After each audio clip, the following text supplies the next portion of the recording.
You work hard. Every single day. You wake up early. You stay up late. You push yourself even when you're tired. And yet, something feels off. There's a quiet emptiness you can't explain. A strange sense of being lost, even though you're constantly moving. You tell yourself you're doing the right things. You're productive. You're disciplined. You're responsible. But deep down, you feel disconnected from your own life. It's not laziness. It's not lack of effort. It's confusion. You're moving, but you don't know where you're going. Most people never talk about this phase, because from the outside, it looks like progress. But from the inside, it feels like drifting. You wake up, repeat the same routine, check the same boxes, chase the same expectations. And at night, you lie there wondering, why don't I feel fulfilled? Why doesn't this feel meaningful? Why do I still feel behind? Here's the uncomfortable truth. Hard work without direction doesn't build confidence. It builds frustration. You're not lost because you're weak. You're lost because no one taught you how to aim your effort. So you push harder. You grind more. You stay busy. But busyness is not clarity. And motion is not progress. This is where the quiet exhaustion begins. Not in the body, but in the mind. You're tired of moving without certainty. Tired of effort without reward. Tired of feeling like your potential is slipping through your hands. And the worst part? You can't even explain it to people. Because on paper, everything looks fine. Chapter 2. Here's what most people never realize. You're not exhausted because you're doing too much. You're exhausted because you're doing the wrong things. Your effort is real. Your discipline is real. But your direction is unclear. So your energy leaks. You wake up already tired, not physically, mentally. Because your mind knows something your routine refuses to admit. You're investing time into tasks that don't move your life forward, into goals you never truly chose, into expectations that don't belong to you. That's what misalignment feels like. You work, but the work doesn't work for you, and slowly your confidence erodes. Not because you're failing, but because your effort isn't being rewarded with meaning. Here's the dangerous part. Busyness becomes your shield. As long as you're busy, you don't have to ask the hard questions. Is this actually what I want? Am I building my life or maintaining someone else's system? Would I still choose this path if no one was watching? So you stay occupied, distracted, constantly doing. But movement without intention is silent self-betrayal. Your potential feels heavy because it's being pulled in too many directions. Every yes drains you. Every unnecessary commitment fragments your focus. Every distraction steals a piece of your future. This is why your work feels endless.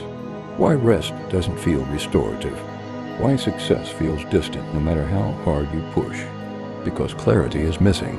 And without clarity, discipline becomes punishment. You don't need more motivation. You need alignment. Alignment between who you are and what you give your energy to. Until that happens, hard work will keep feeling like effort without reward. Chapter 3.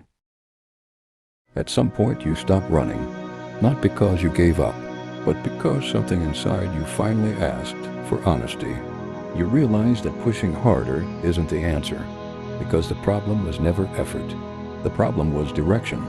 So you pause, and in that pause, something rare happens.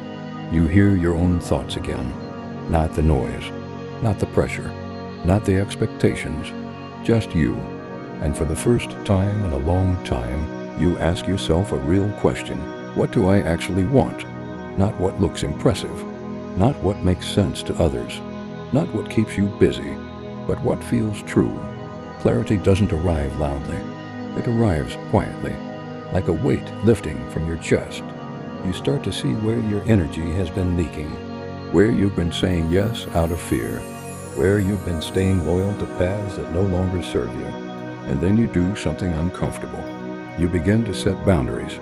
You stop explaining yourself. You stop overcommitting. You stop chasing everything. Not because you're weak, but because you're focused. You realize that saying no is not rejection. It's protection. Protection of your time, your energy, your future. And slowly your effort changes. You're still working hard, but now it feels different. Lighter, cleaner, intentional. Your days stop feeling chaotic. Your nights feel calmer.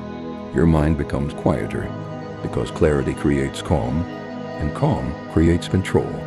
You no longer need to rush. You no longer need to prove anything.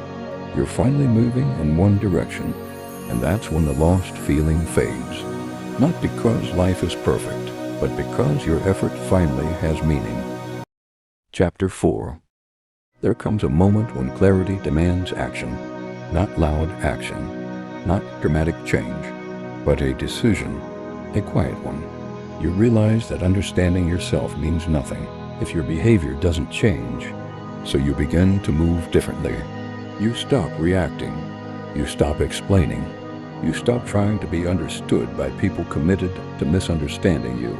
You learn that power is not force. Power is restraint. You don't chase. You don't argue. You don't announce your growth. You let distance do the talking. And at first, it feels lonely, because the old version of you was surrounded by noise, busy, needed, available. But the new version is protected, focused, selective, grounded. You begin to notice how few people respect silence, how many mistake boundaries for arrogance, how often growth offends those who benefited from your lack of it. And still, you remain steady. You understand now, not everyone deserves access to your future. Some people only knew the version of you that didn't know better. This is where identity is rebuilt, not by becoming someone new, but by returning to who you were before you learned to betray yourself. And from this place, you don't feel lost anymore. You feel aligned. Chapter 5. There is a strange peace that comes after you stop fighting the wrong battles. You realize that not everything needs your reaction. Not every opportunity deserves your energy. Not every person belongs in your next chapter. And that realization feels heavy at first, because it means letting go.